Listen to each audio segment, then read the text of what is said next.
What's up, everyone? Wanted to put together some more Tour 7 content. One of the things that I mentioned is I wanted to kind of come back and go over some of these holes. Here you see Wolf Creek hole 14, par 4. This, in my opinion, is probably the hardest hole from this tour.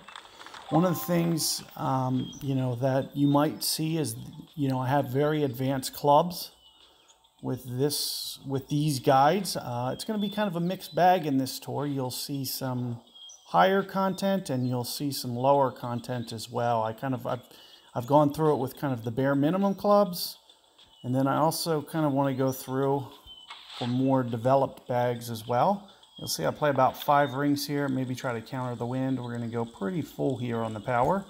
Wow, I was early on that timing. So I'd imagine that's still going to probably hold on the right edge over there. But in the event that you do miss this fairway, pretty much looking directly at a loss, especially if you did get, the dreaded bots, which it looks like we did, because one of the ways that you'll see is they just kind of shoot away from the hole. And it's just basically means that, I didn't get a live player, so they had to give me something to play. But one thing that you'll always see is they always birdie this one, so you cannot afford a mistake. But one of the things that you'll see is I pretty much go through this tour with basics. This is one of the tours that you just don't absolutely need balls.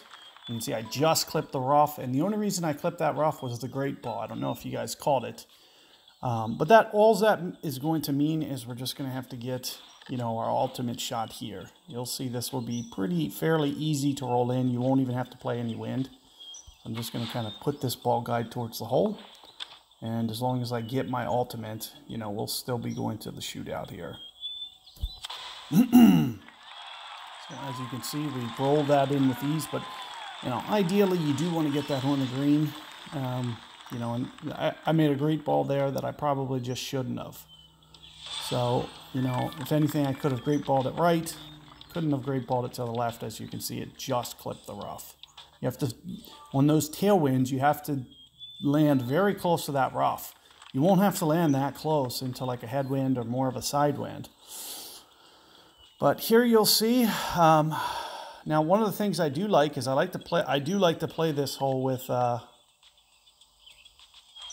4 or a 5. A Spectra 6 actually makes it a little bit tougher. It kind of puts you in between clubs.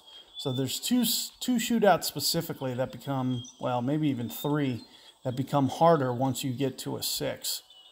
So you'll see that I'm kind of maybe 2 to 3 bars, just going to try to hit a stop shot. And in terms of my ring play, maybe almost 4 here, so somewhere right around here.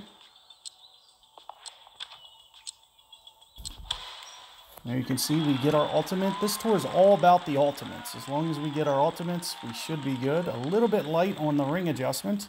Let's see. Hopefully I hold on. I don't think I'm going to. So I just lost that one, unfortunately. A little bit light on my adjustment. I feel like I must have a little bit more of an accuracy. So I'm not very used to playing these shootouts with the Spectra 6 because, as I mentioned, I play it with a 4-5, and it's actually an easier shot. I play 1.4 per ring. Don't have to worry about it back spinning out of range. You can see I was a little bit light on that ring adjustment. Even 4 with the new power number is light. So it's just something I kind of have to make a mental note of. That would have been enough rings. It would have been over. It would have been too many rings. I would have only needed to go 3.8 on a Spectra 4 or 5. And it looks like I have to go maybe 4.5. So I just got to kind of make that mental adjustment for the Spectra 6 because it's in the air longer now. So we're going to see that the wind plays more significantly because of the extra, I think it's 4 or 5 yards you get on that club. So keep that in mind. Good luck there, and we'll see you on the next one.